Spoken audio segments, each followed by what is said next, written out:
और 72वें बॉलीवुड टूर्नामेंट के उद्घाटन के साथ ही प्रधानमंत्री नरेंद्र मोदी ने जहां बदली हुई खेल को लेकर पूरी सोच और एक संस्कृति में एक बड़ा बदलाव पिछले 10 सालों में देखा है, वहीं दूसरी तरफ प्रधानमंत्री ने यह भी कहा कि एक स्पोर्ट्समैन स्पिरिट जो है वो स्पिरिट किस तरह से देश के विकास में भी एक बड़ी भूमिका अदा करती है।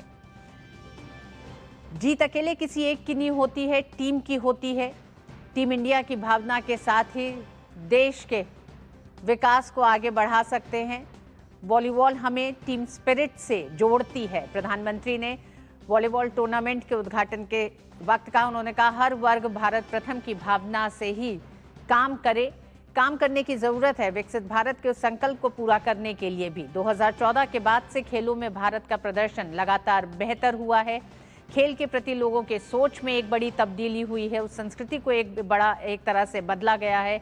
जेन ज़ी को खेल के मैदान पर तिरंगा फहराते देखना गर्व की बात होती है। सरकार ने खेल का बजट भी पिछले कुछ सालों में क्रमशः बढ़ाया है, जिसका एक बड़ा असर दिखाई देता है कि किस तरह से 2036 ओलंपिक की मेज़बानी का प्रयास भारत जो कर रहा है, उसके पीछे इन तमाम प्रयासों को और जो कदम 10 साल में खेलों के प्रति उठाए गए हैं वो दिखाते हैं। वाराणसी से हरिकेश हमारे साथ जुड़ गए हैं। हरिकेश बहादुर सिंह।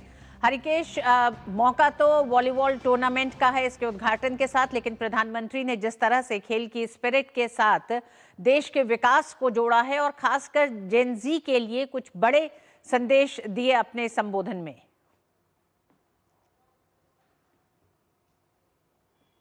जी बिल्कुल ऋतु, चूंकि कांसी के सांसद हैं प्रधानमंत्री और वो मेरी काशी का संबोधन करके जब भी बात करते हैं तो मेरी काशी का जिक्र करते हैं। उन्होंने जो सबसे आखिर में बात कही वो ये थी कि अगर बनारस को जानना है तो आपको बनारस आना होगा।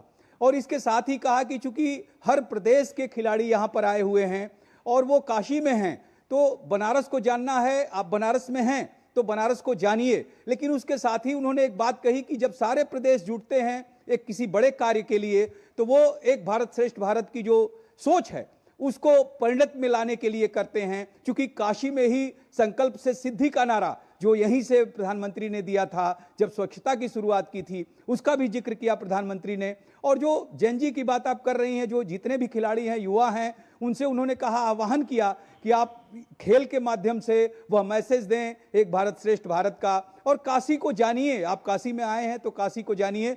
और ऋतु, चूंकि आप तो वाकिफ हैं काशी से, इस समय जाड़े के समय में जो मलहइयो एक मिठाई होती है उसका जिक्र किया प्रधानमंत्री ने कि आप आए हैं, अच्छा मौसम है, खाने पीने की चीज़ें काशी में मिलती हैं, तो आप मलहइयो का भी आनंद जरूर लें। और जो युवा खिलाड़ी थे उन्होंने भी, हम लोगों की बात उनसे हुई, वो बोले कि यहाँ की हॉस्पिटैलिटी बहुत ही बेहतरीन है जिसको हम लोगों ने अनुभव किया है। ऋतु जी हाँ, बिल्कुल हरिकेश, प्रधानमंत्री ने अपने संबोधन में कई ऐसी बातें की जो एक भारत श्रेष्ठ भारत के उस संकल्प को भी पूरा करती है। और जहां हम काशी तमिल संगमम को देख रहे हैं कि किस तरह से देश की दो संस्कृतियां, लेकिन उनकी जड़ें किस तरह से एक हैं, उस पर फोकस रहा है काशी तमिल संगमम के साथ। और यही दिखाता है कि वाराणसी जो कि भारत की सांस्कृतिक राजधानी है, लेकिन वो 72वें वॉलीबॉल टूर्नामेंट का आगाज हो रहा है, उसकी शुरुआत हो रही है। ये सिर्फ सांस्कृतिक राजधानी भर नहीं, लेकिन इससे आगे बढ़ते हुए खेलों के लिए भी एक बड़े प्रयोग के साथ काशी तैयार हो रही है। जी बिल्कुल ऋतु, जो संपूर्णानंद स्टेडियम है ये काफ़ी एक तरह से कह सकते हैं कि पुराना हो गया था, आधुनिक सुविधाएं नहीं थी। प्रधानमंत्री यहाँ के सांसद हैं और चूंकि प्रधानमंत्री ने जो जिक्र किया, यहाँ से हॉकी के पद्मश्री रहे मोहम्मद शाहिद, बास्केटबॉल के ढेर सारे खिलाड़ी यहाँ से हैं राष्ट्रीय स्तर पे, और जो कबड्डी है, इसके अलावा जो अभी वॉलीबॉल चल रहा है, इसके लिए जब बात हुई तो प्रधानमंत्री ने, जो कि यहाँ के सांसद हैं, उन्होंने संपूर्णानंद स्टेडियम जिसका जीर्णोद्धार कराया, आप कह सकती हैं फिर से उसमें कार्य हुआ, और जितनी आधुनिक सुविधाएं हैं स्पोर्ट्स के लिए वो सब जो है उस संपूर्णानंद स्पोर्ट्स स्टेडियम में दी गई हैं। और जो ये खेल हो रहा है, इस योग्य बन पाया यह स्टेडियम कि राष्ट्रीय स्तर की खेल यहाँ पे आयोजित हो सकें। उसी का एक उदाहरण यहाँ पर जो आज से शुरू हो रहा है नेशनल वॉलीबॉल चैंपियनशिप, वो 11 तारीख तक चलेगा। पूरे देश के प्रदेश, जितने भी प्रदेश हैं, सबके खिलाड़ी यहाँ पे टीम आई हुई हैं जो पार्टिसिपेट कर रही हैं। जहाँ तक बात आप सांस्कृतिक नगरी की बात कर रही हैं, चौथा काशी तमिल समागम अभी बीता है जो दिसंबर के माह में चल रहा था, 4 तारीख को उसका भी उद्घाटन हुआ था। तो ये सोच भी प्रधानमंत्री की है। जब पहला काशी तमिल समागम हुआ उसको प्रधानमंत्री ने खुद उद्घाटन किया था, और अभी जो हुआ इसकी सबसे बड़ी खास बात थी तमिल करकलम यानी तमिल सीखो।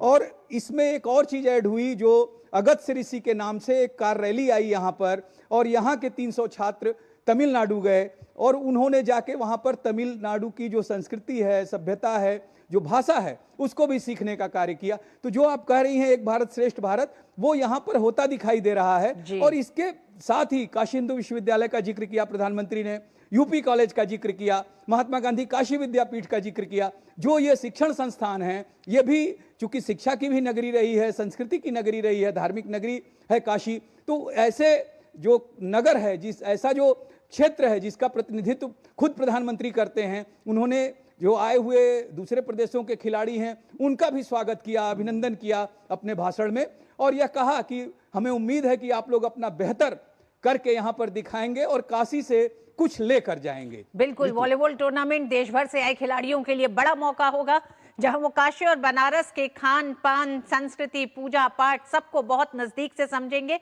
और उस मेहमान नवाजी का हिस्सा भी होंगे। बहुत बहुत धन्यवाद हरिकेश इस पूरी जानकारी के लिए। मिड डे प्राइम में वक्त एक छोटे से ब्रेक का है, आप देखते रहिए डीडी।